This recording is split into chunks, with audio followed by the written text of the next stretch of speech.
ته هلک نه پېژنې؟ نه څه ته وایي؟ مړې هغه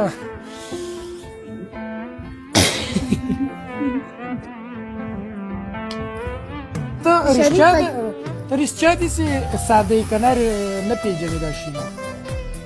پېژنم زه ساده یم که نه. نو تا چېرته د هلک سره ګپ شپ یارانه غارانه فرینډشپ څه نه دی کړی؟ داسې خو مطلب ګپ شپ خو اوس تا سره یې ډېلې کوم وعلیکم سلام خو یارانه شارانه هم د چا سره نه کوم. لکه چې چوما چوماټ نیم چا سره نه دی کړی؟ چوماټ هم نه دی کړی. ما سره کوې چوما چوماټ؟ زه سړي بچی ها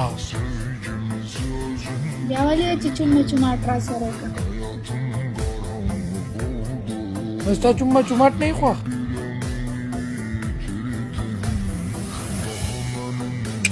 چوما چوماټ زه نه پېژنم. ستا څه خوښ دي؟ زما شټینګ